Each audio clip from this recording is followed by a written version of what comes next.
네, 오늘 이 5장으로 모든 전쟁 준비를 마치게 됩니다.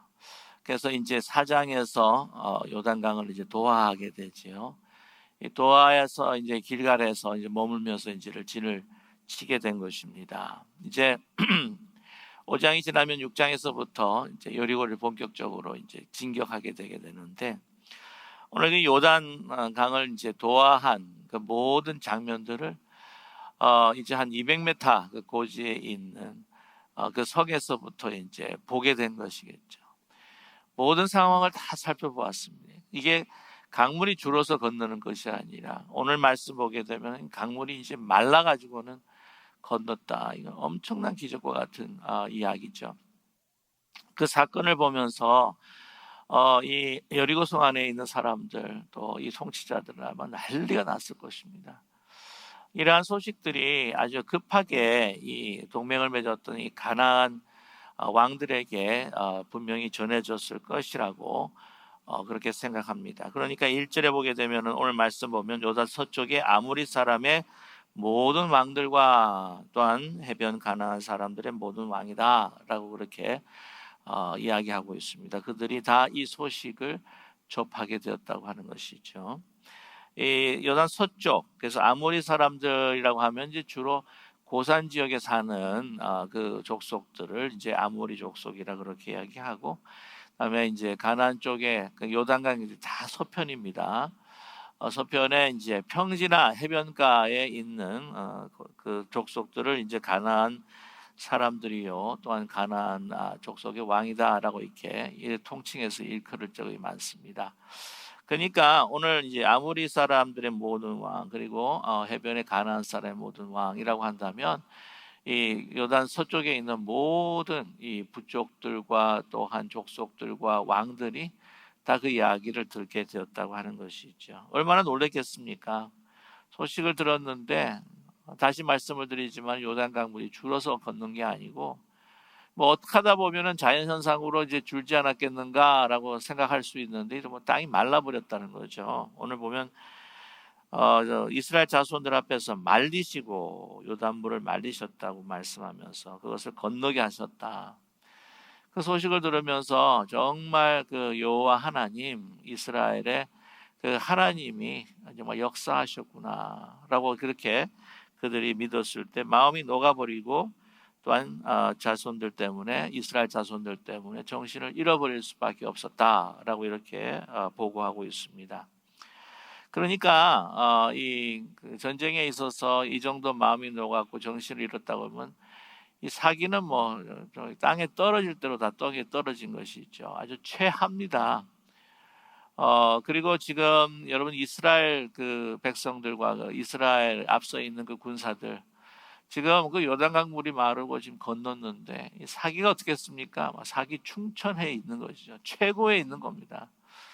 뭐 아시겠지만 이 적군의 사기가 최하이고, 또 이 우리 아군의 사기가 이제 최상일 때에, 최고조에 이르렀을 때 어떻게 합니까? 바로 그대로 진격해 나가야 되는 거죠. 공격을 해야 합니다. 근데 하나님의 이 계획은 달랐다는 것이죠.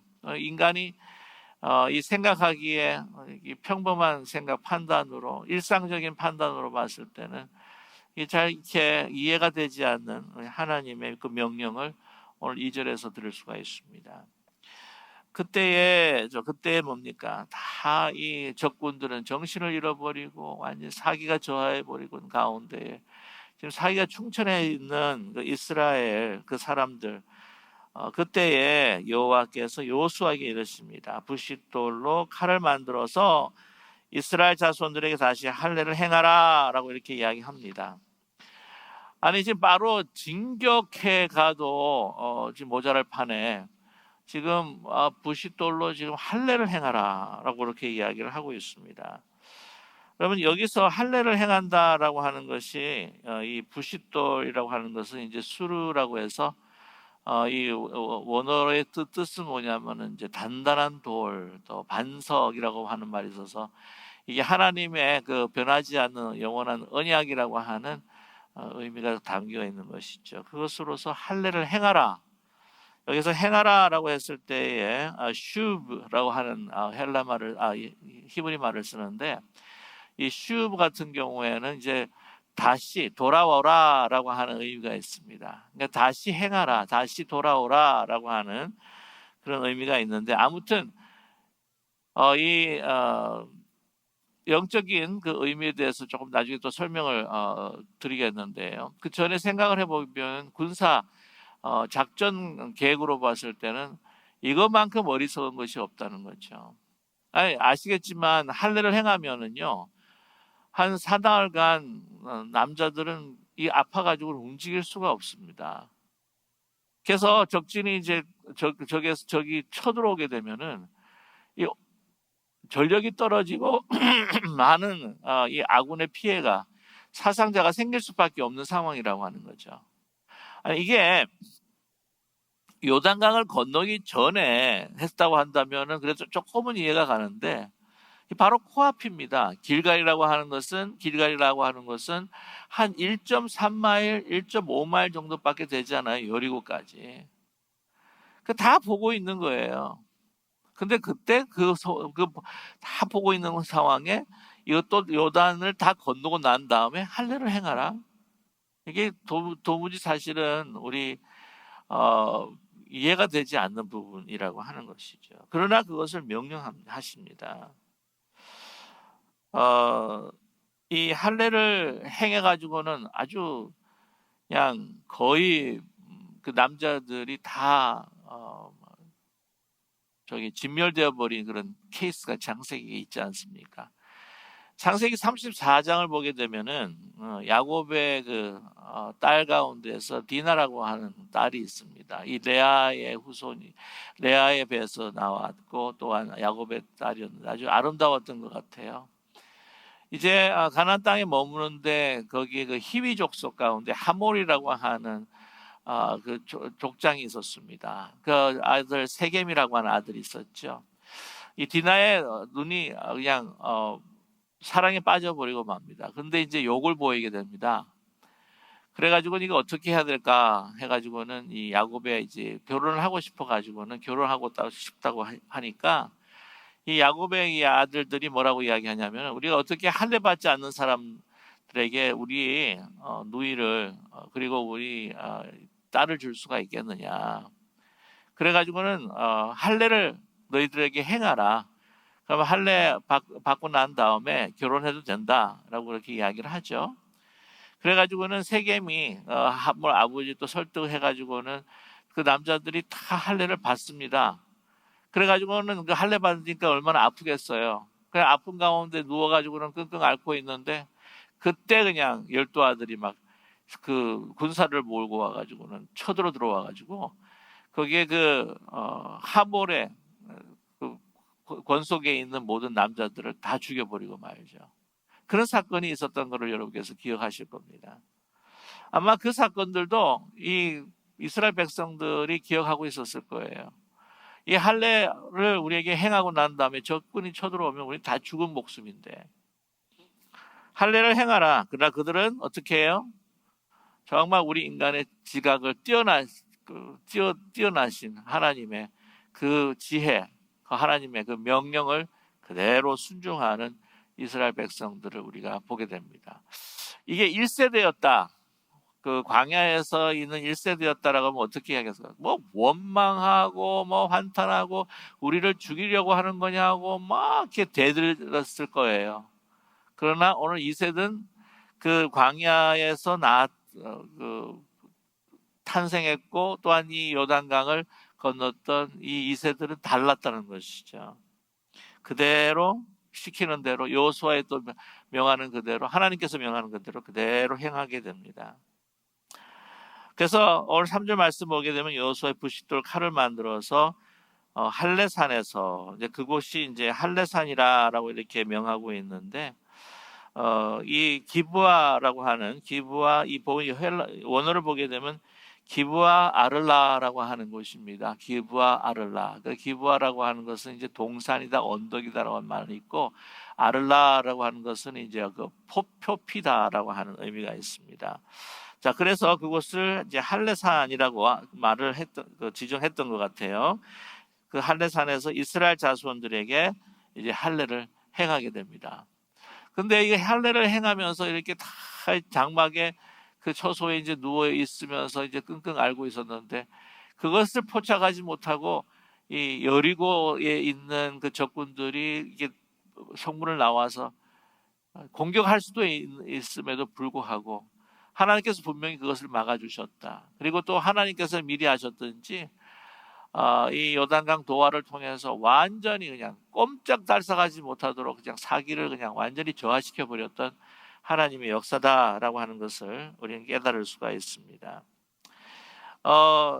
자, 4절 말씀이죠. 여호수아가 할례를 시행한 까닭은 이것이니 애굽에서 나온 모든 백성 중에 남자 모든 군사 애굽에서 나온 후 광야에서 길에 죽었다. 그래서 쭉 이렇게 설명을 하고 있는데, 5절 말씀 보면 그 나온 백성은 다 할례를 받았으나 다만 애굽에서 나온 후 광야에서 난 자는 할례를 받지 못하였음이라 라고 이렇게 말씀하고 있습니다. 애굽에서 출애굽했던 그 1세대는 다 사실은 할례를 받았습니다. 애굽에서부터 그 히브리 사람들은 이제 할례를 행했던 거죠. 여러분께서 이제 기억하시겠지만은 이제 6월절 음식을 이제 먹기 전에 그 히브리 사람들은 다 할례를 받았기 때문에 이거 참석을 했는데, 그러나 그 가족 그 권속들 가운데에서 이 다른 민족들, 타민족들, 또 종으로 섬기고 있는 히브리 사람들이 아닌 사람들, 이 사람들이 그 유월절을 먹기 위해서는 그 할례를 행하라고 하나님께서 명령하지 않으셨습니까? 그래서 이미 히브리 사람들은 그때 당시에 그 할례를 다 행하고 있었다라고 하는 것을 우리가 알 수가 있습니다. 자, 그래서 이제 광야로 나왔는데 보면은 광야길에 나온 사람이 할례를 받지 못했다라고 그렇게 이야기를 해요. 광야에서 38년 가데스 바네아까지 그 2년을 계산하게 되면 총 이제 40년이 정도가 되는데, 이 받지 못한 이유를 6절과 7절에서 설명을 하고 있습니다. 자, 보세요. 6절 보면 이스라엘 자손들이 여호와의 음성을 청종하지 아니하였으므로 여호와께서 그들에 대하여 맹세하사 그들의 조상들에게 맹세하여 우리에게 주려고 한 땅, 그 젖과 꿀이 흐르는 땅을 그들이 보지 못하게 하리라 하셨다라고 이렇게 이야기하시죠. 그래서 이 애굽에서 나온 족속 1세대들의 그 군사들이 다 이제는 죽기까지 헤매게 하셨다는 것입니다. 여기 보게 되면은 여호와의 음성을 청종하지 아니었다. 어떤 사건이냐면 가데스 바네아의 사건을 여러분께서 잘 아실 겁니다. 이제 가나안 땅을 정탐하잖아요. 12명이 정탐을 해가지고 여호수아 갈렙만이 긍정적인, 이것이 드들은 우리의 밥입니다, 하나님께서 주신 땅입니다. 그러나 10명은 부정적인 보고를 합니다. 그죠? 그래서 아주 척박한 땅입니다. 너무나 기골이 장대해가지고는 정말 보면은 안악자손들이 있어가지고는 막 거인인데 우리가 메뚜기입니다. 뭐 그러니까 막 그 10사람이 부정적인 보고를 듣고 막 하나님 앞에 원망하고, 뭐 우리 막 이 땅에서 지금 여기서 죽게 하려고 하는 거냐, 막 애굽으로 돌아가자, 뭐 이런 난리가 난 거죠. 하나님께서 그것을 들으셨습니다. 그래가지고 진노하셨어요. 그래서 이제 말씀하신 게 뭐냐면 너희들이 1세대 들어가지 못할 거라고 이렇게 하나님께서는 심판의 말씀을 하셨죠. 군사들이 1세 군사들이 멸절하기까지 내가 광야에서 헤맬 거다, 그렇게 말씀을 하셨습니다. 그때부터 사실은요, 이 하나님에 대한 그 이스라엘의 그 대적으로 인해서 사실은 그 하나님과의 아주 그 언약이 사실은 거의 깨어진 것이라 마찬가지죠. 그래서 그 이후로부터 할례를 행하지 않았다는 겁니다. 이세들에게. 광야에서 나온 태어난 그 사람들에게는, 아이들에게는 할례를 행하지 못하게 되었다고 하는 거죠. 그래서 할례 없는 자가 된 겁니다. 그런데 이제 1세대가 지나고 이제 2세대들, 하나님께서는 새롭게 그들과 언약을 맺으시는 거예요. 그래서 오늘 말씀의 그 제목이 뭐냐면은 그 새 세대, 새로운 세대의 새 언약이라고 하는 말씀의 주제를 삼았었는데, 오늘 이 믿음의 세대들, 새로운 세대들에게 다시 하나님께서는 또 이 언약을 맺고 계시는 것을 우리가 발견하게 됩니다. 자, 그들이 아니 전략적으로 봐도 이게 도무지 이해가 되지 않는 이 명령을 어떻게 하나님께서 하실 수 있느냐, 거기에 대해서 막 반기를 들고 막 항의하고 뭐 우리를 죽이려고 하느냐, 그러지 않고 그대로 조용히 순종하는 모습을 보게 됩니다. 나중에 이제 5장 지나서 6장에 가서 여리고성을 이제 무너지게 하는 방법을 하나님께서 명령을 하시는데, 그때도 그대로 순종하는 참으로 이 믿음의 세대를 우리가 보게 되는데요. 아무튼 8절에 할례 행하기를 마침에 백성이 진중에 각 초소에 머물기를 낫기를 이제 기다리고 있습니다. 그 기다리는 가운데 이 할례의 의미를 지금 마음에 새기고 있는 것이죠. 그 고통하는 가운데 이 할례의 의미가 뭐냐? 여러분 굉장히 사실 아픈 경험이 아니겠습니까? 근데 여러분 아시겠지만 이 할례라고 하는 것은 이제 그 자르는 겁니다. 살갗을 자르는 거죠. 바울이 그런 이야기를 하죠. 그 할례 받은 그 사람들에게 중요한 것이 뭐냐? 그 육체의 칼을 대어서 그 살을 자르는 것, 그것보다 더 중요한 것은 마음의 할례다. 이 할례를 통해서 이 마음의 할례를 가지기를 원하시는 하나님의 뜻이 있는 것이에요. 무엇입니까? 자른다는 거죠. 옛날에 그 육체에서부터 자른다는 의미가 있습니다. 이 죄에서부터 이제는 그 죄에서부터 그 사슬을 잘라서 하나님 앞에 돌아오는 새로운 하나의 언약의 사건이다라고 그렇게 그 자르는에 있어서의 그 우리에게서 그 죽음과 같은 그 고통이라고 하는 것이 있다고 하는 것이죠.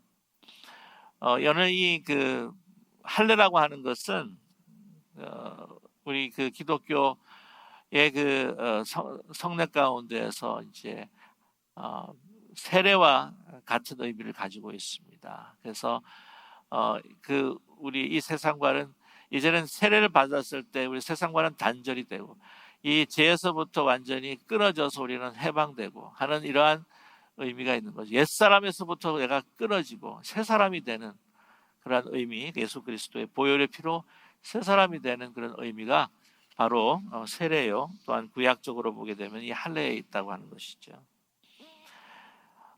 그래서 오늘 말씀 보게 되면은요, 낫기를 이제 기다리게 됩니다. 이제 9절 말씀 보면 여호와께서 여호수아에게 이르시되 내가 오늘, 여기 참 중요한 말씀이에요. 오늘 애굽의 수치를 너희에게서 떠나가게 하였다 하셨으므로 그곳 이름을 오늘까지 길갈이라 하느니라 라고 말씀하고 있습니다. 이 길갈이라고 하는 것이 뭐냐면은요, 이렇게 굴러갔다라고 하는 의미가 있습니다. 떠나갔다, 굴러갔다라고 하는 의미가 있는데, 이 길갈이라고 이렇게 명명했던 이유가 뭐냐면 애굽의 수치를 너에게서 떠나가게 하셨다라고 하는 거죠. 그럼 애굽의 수치라고 하는 것이 무엇입니까? 애굽에서 그 오랫동안 당했던 이 그들의 모멸과 그 수치, 그 종살이 하던 그 참 그 고통스러운 그 나날들, 그것이 그 수치 라고 생각할 수도 있겠습니다. 그럴 수 있겠죠. 근데 가만히 생각해 보면은요, 그 이세들, 지금 그들은 그 이세들인데, 이세들이 사실은 애굽에서 생활을 한 적은 없어요. 광야에서 생활을 했습니다. 그러면 그들에게 있어서의 광야의 수치가 무언가라고 생각을 해보고, 또한 그와 연결해서 1세대들이 이제 광야에서 이제 출애굽해가지고 광야에서 생활을 할 때에 하나님의 그 메추라기와 만나로 불기둥 구름 기둥으로 계속 인도하심을 받았는데 어떤 수치를 이야기하고 있는 건가? 여러분, 이 수치라고 하는 것이 그 출애굽을 해가지고는 그것이 완전히 단절이 된 것이 아니잖아요. 자, 보십시오. 하나님 앞에 대적하고 원망하고 또한 불평하고 가데스 바네아의 어떤 이러한 하나님에 대한 반역적인 믿지 못하는 그러한 사건들 보게 되면 다 애굽에서 종살이 했었던 그 몸에 배웠던 그 노예 근성, 노예 습성, 이 부정적인 습성, 이런 것들이 어떻게 해요? 완전히 가시지 않았던 그런 부분들이 얼마나 많았는지 모릅니다. 근데 그런 노예적인 습성이 이제는 하나님의 훈련과 인도하심을 따라서 그들이 가지고 있었던, 민족적으로 가지고 있었던 그 노예의 어떤 습성들이 어떻게 해요? 이제는 하나님의 은혜로 멀어져 갔다, 굴러가 버려 왔다, 그 떠나가게 되었다라고 하는 말씀을 하시면서 이제 새로운 새 시대에 이제는 참된 하나님의 또한 백성으로 하나님께서 세우시겠다고 하는 그러한 분명한 약속과 언약이 오늘 이 길갈이라고 하는 단어에 담겨 있다고 하는 것입니다. 저와 여러분, 이 죄의 습성이라고 하는 것이 참 이렇게 떨치기가 쉽지는 않아요. 참 오랫동안의 어떤 그 훈련, 우리가 나 자신을 훈련하는 거지, 하나님께서 힘들고 어려운 삶을 통해서 훈련시켜 주실 때에 우리 죄의 습성들이 하나하나 이렇게 떨어져 나가고 또한 우리로부터 이렇게 멀어져 갈 수 있다고 하는 것을 오늘 말씀과 또한 이스라엘의 그 광야의 생활을 통해서 알 수가 있는 거죠. 자, 10절에 자, 이게 출애굽하기 전에도 그렇게 말씀하셨지만은 이렇게 언약의 백성으로 할례를 받게 함으로 인하여 이제는 그들이 어떻게 됩니까? 행하지 못했던 유월절 그 식사, 그 유월절을 지킬 수 있도록 하나님께서 인도해 주셨다고 하는 것입니다. 보시면 10절에 이스라엘 자손들이 길갈에 진쳤고 그달 14일 저녁에는 여리고 평지에서 유월절을 지켰으며 라고 이렇게 말씀하고 있습니다. 그달 40일, 그러니까 이게 아비월이에요. 아비월이라고 하는 것은 태양력으로 볼 때 한 3월에서부터 4월, 그 3, 4월을 이제 아비월이라고 그러는데, 이 아비월의 이제 14일이 사실은 그 6월절입니다. 그래서 6월절 그날 14일 저녁에 6월절을 지키는 거죠. 그때 출애굽할 때 지켰던 것처럼 이게 6월절을 이렇게 지키게 됩니다. 그 6월절을 이제 지키면서 이게 우리 기독교 또 우리 교회에서의 그 성례 가운데 성만찬이나 마찬가지입니다. 6월절 아시잖아요. 그 예수 그리스도의 피 그 양의 피가 문설주에서 이거 넘어갔다라고 하는 의미입니다. 이 넘어갔다는 하나님의 축복을 이제 기념하면서 이제 식사를 하고 이렇게 하게 되는데 그것을 참여할 수 있는 그것은 언약의 백성이라고 하는 것이죠. 할례 받은 백성이 그렇게 할 수가 있다. 그래서 이것과 조금 연계가 돼가지고 저희 그 성만찬도 좀 더 보수적인 그 교회에 있어서는 이제 꼭 세례나 입교를 받으신 분에 하에서 성만찬을 취하는 것으로 이렇게 우리가 지키고 있지 않습니까? 그와 비슷한 것이겠죠. 비슷한 것이죠. 자, 그래서 유월절을 지킵니다. 이 지키지 못했던 유월절을 다시 새로운 언약을 통해서 다시 새롭게 이 유월절을 기념하게 된 것이죠. 출애굽하기 전에 유월절을 지켰고 그 다음에 이제 시내산에서 계명을 받고 그 시내산을 떠날 때에 그때도 한번 지켰고 그 다음에 광야 때에 유월절을 지켰다는 기록이 사실은 없습니다. 근데 여기서 다시 새롭게 지키게 되는 것이죠. 하나님이 너희는 하나님의 백성이라는 것입니다. 이제는 완전히 그 노예의 습성 그것에서 벗어난 새로운 세대, 새로운 언약으로 이제 가나안 땅을 하나님께서 너에게 주시고 그것으로 하나님께서 축복하시겠다고 하는 그러한 하나님의 언약이 바로 유월절에서 시작이 됩니다. 자, 보시면 11절의 말씀 보시게 되면은요, 6월절 이틀날이면은 이제 아비벌 15일입니다. 아비벌 15일이라고 하게 되면은 그때부터 무교절이죠.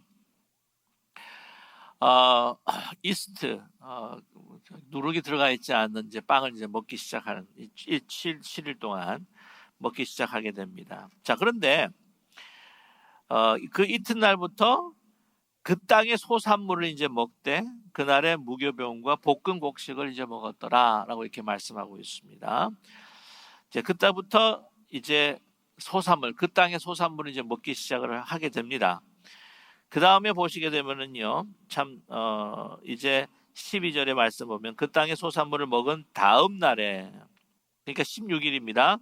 다음 날에 만나가 그쳤으니 이스라엘 사람들이 다시는 만나를 얻지 못하였고 그의 가나안 땅의 소출을 먹었더라. 이게 새 시대에 이 새 언약을 받은 그 사람들에 대한 이 변화라고 하는 것이죠. 그 광야에서는 계속해서 만나를 먹었지 않았습니까? 여기에 보면은 이 신앙의 이 성장의 단계를 우리가 볼 수가 있는데, 여러분 아이들은 어떻습니까? 자랄 때 다 해줘야 되잖아요. 이 먹을 것도 그냥 다 스푼 페드로 해가지고는 먹여주고 만들어주고. 근데 이게 자라나게 되면 어떻게 해요? 자기가 그 주위에 있는 것들을 다 이렇게 또 만들어가지고 자기가 이렇게 먹게 되는 겁니다. 하나님께서 사실 그게 참 그냥 만나를 그대로 주시면은 그냥 얼마나 편하겠는가 생각을 하지만 그걸로 머무를 수는 없다는 것이죠. 이제는 그 땅에서 이제 자기가 땀 흘려서, 여러분 땀 흘린다고 하는 것이 그 일한다고 하는 것이 결코 저주가 아니에요. 그렇지 않습니까?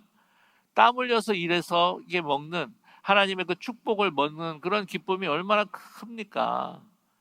사실 막 이렇게 일을 하시다가도 아유 이제 그 말 그 일 그만두고 좀 이제 은퇴하면 좋겠다. 근데 은퇴하고 난 다음에는 이게 보시게 되면 일하는 게 얼마나 나에게 축복이었구나 하는 생각으로 막 일하고 싶은 마음이 막 끌어오르시는 분들이 뭐 거의 대부분이라고 저는 생각을 하는데, 이 믿음도 마찬가지라고 하는 것이죠. 여러분 한번 생각을 해보십시오. 유아 때는 그냥 아장아장 걷기도 하고 그 다음에 이제 일어서지 못할 때는 이렇게 기어다니는데, 믿음이 성장해서 한번 뛴다고 생각해 보십시오. 뛰는 기쁨이라고 하는 것이 얼마나 대단합니까 또. 자, 그럼에도 불구하고 그러지 않는다고 하는 것은 하나님께서 우리 인도해 주시는 그 믿음의 성장을 우리가 거부하는 것이죠. 그 자체가 벌써 우리에게는 정말 축복을 거부하는 것이나 마찬가지입니다. 그리고 우리가 오늘 이 말씀을 보게 되면은 이 주위에 하나님께서 주시는 엄청난 많은 정말 일상적이고 보편적인 그러한 축복이 너무나 많은데, 우리 너무 이렇게 기적적인 것만 이렇게 막 바라는 그러한 그 신앙이라고 하는 것은 결코 성숙된 신앙이 아니라고 하는 것이죠. 이런 예화를 여러분께서 너무나 잘 아실 겁니다. 한 사람이 물에 빠져가지고는 이제 막 이제 호적거립니다. 그랬을 때에 하나님 앞에 기도를 하는 거예요. 하나님, 저를 구해 주십시오. 저를 구해 주십시오. 하니까 이 배가 이제 쭉 지나갑니다. 우리가 구해 주겠습니다. 그러니까 아닙니다. 괜찮습니다. 하나님이 나를 구해 주실 겁니다. 라고 막 보내버리는 거예요. 계속 호적거리면서 이제 수영을 하고 있는데 힘이 다 빠져가는데 헬리콥터가 온 거예요. 헬리콥터가 와가지고는 구해주겠다고 하는데 아닙니다. 하나님께서 구해주실 겁니다 하고 보내버렸다고 해요. 그 사람이 결국에는 이제 물에 빠져 죽어가지고 천국을 갔는데, 하나님 내가 물에 빠졌을 때 하나님 도와달라고 이렇게 막 기도했는데 아니 왜 이렇게 도와주지 않았습니까? 그러니까 하나님이 하시는 말씀이, 아니 내가 너를 구해주려고 배도 보내고 헬리콥터도 보내고 다 보냈는데 왜 그거 안 잡았냐? 라고 그렇게 말씀하셨다는 것이죠. 우리 주위에 너무나 많은 일상적인 하나님의 그 축복을 우리가 만끽하면서 그것을 우리가 취하면서 기뻐하면서, 그것이 정말 이 성숙한 신앙인들의 모습이라고 하는 것을 우리에게 또 보여주고 있습니다. 늘 막 초자연적인 어떤 기적 이런 거를 막 바라고 기대하고 이런 것이 아니라, 정말 우리가 그 주위에 있는 하나님께 주신 그 소산들을 우리가 같이 이렇게 일하면서 하나님과 함께 같이 이렇게 동역을 하면서 우리가 취하고 감사하고, 그 보면 막 너무나 많은 축복이 이렇게 널려져 있지 않습니까? 그걸 막 다 제껴버리고 그냥 내가 어떤 원하는 것, 내가 내 힘으로는 얻지 못해가지고 기적적인 일만을 원하는 것. 물론 기적은 일어나고 하나님께서 기적을 베풀어 주시고 필요할 때는 기적을 행하십니다.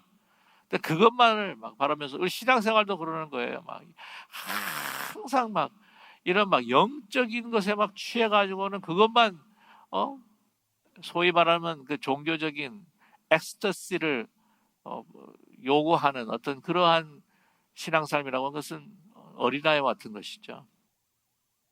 고통 속에서도 감사할 줄 알고, 또한 그 마음에 감성적으로 뭐 기쁨이 없고 즐거움이 없다고 할지라도 더 깊은 영혼의 내면으로 침묵 가운데서도 하나님과의 그 깊은 임재를 느끼고, 참 평범한 일상생활 속에서도 더 깊은 하나님의 그 은혜를 느끼는 것, 그것이 정말 성숙한 신앙이라고 분명히 믿습니다.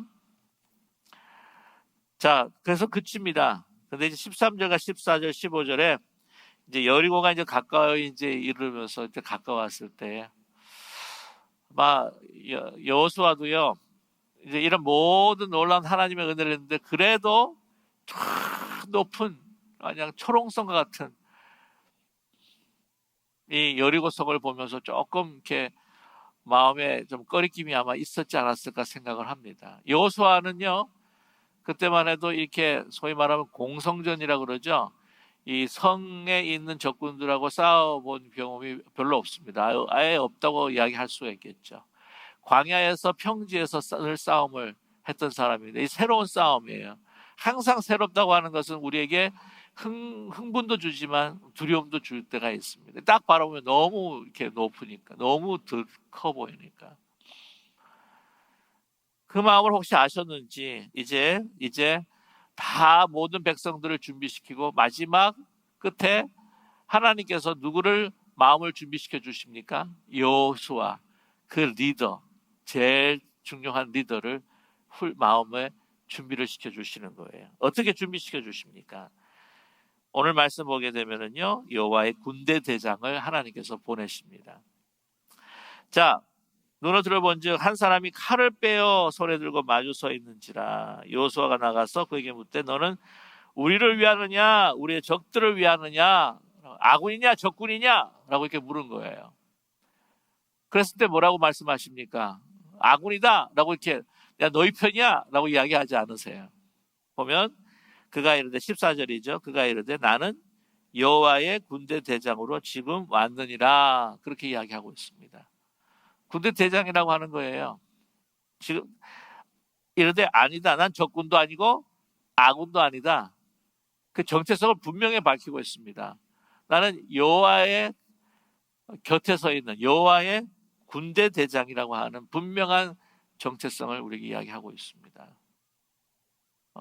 너 편이다 라고 하면 얼마나 좋겠어요, 그죠?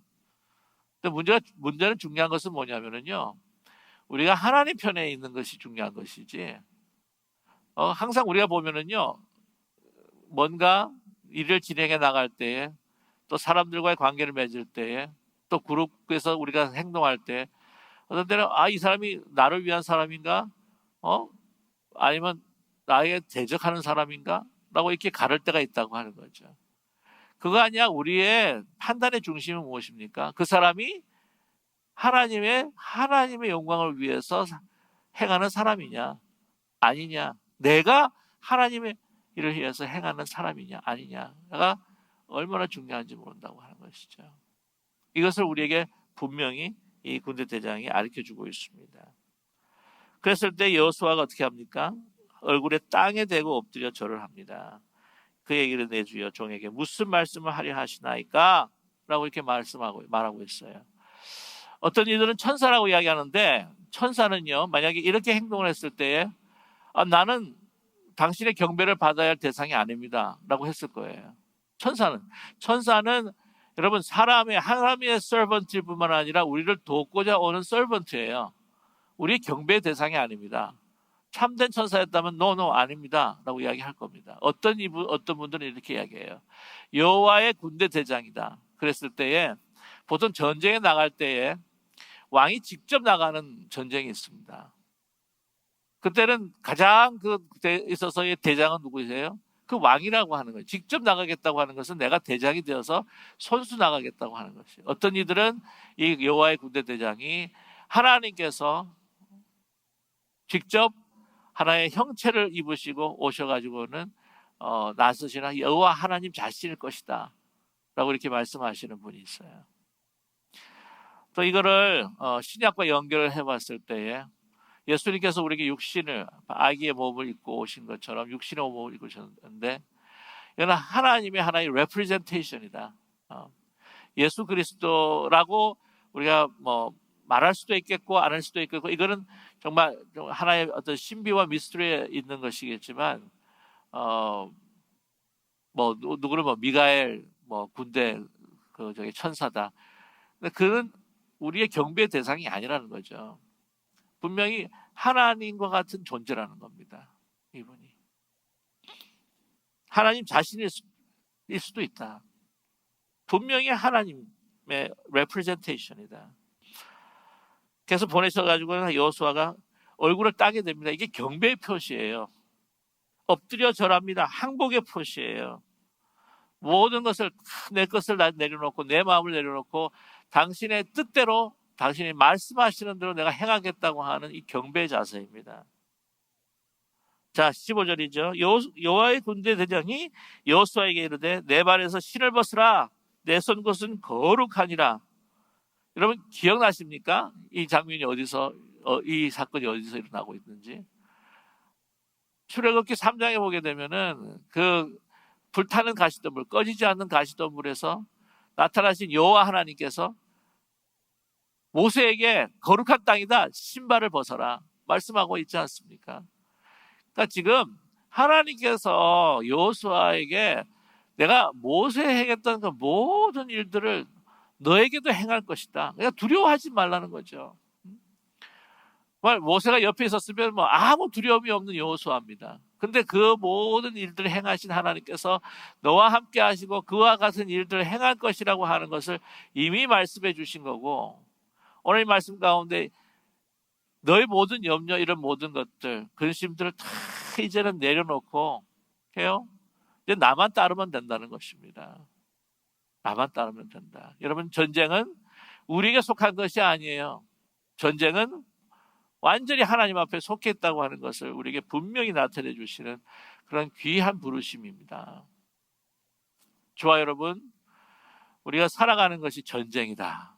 여러 가지 고통과 아픔, 역경과 시련, 참, 아니 코로나19도 참 쉽지 않은데 막 산불 나서 그냥 대기 오염, 막 그 집이 불타지 않을까 위협도 받으시고, 어저께는 막 12시 전에 막 완전히 막 땅이 흔들리고, 살아가는 것이 뭐 정말 인생이 고해받아, 뭐 고해다, 뭐 이 전쟁이다 그러지만, 여러분 아무리 앞에 그 높은 난공불락의 초롱성과 같은, 여리고성과 같은 그런 문제가 우리에게 닥친다 할지라도 저와 여러분 두려워하지 않는 우리 모두가 되기를 간절히 소망합니다. 왜냐하면 우리 앞서 나가시는 우리 누구십니까? 대장 대신 예수 그리스도께서 우리의 대장 되어 주시어서 앞서 나가시는 주님께서 이 모든 문제들을 다 우리를 위해서 해결하여 주시고 우리를 아름답고 참 선한 길로 인도해 주실 것입니다. 우리의 대장 되신 우리의 예수님, 그분을 바라보면서 저와 여러분 두려워하지 말고 걱정하지 마시고 우리 모두 염려하지 말고 앞서 대장되어서 행하시는 우리 주님을 바라보며 하루하루 담대한 용기와 믿음으로 승리할 수 있는 저와 여러분 되시기를 주님의 이름으로 간절히 축원합니다. 우리 기도하겠습니다.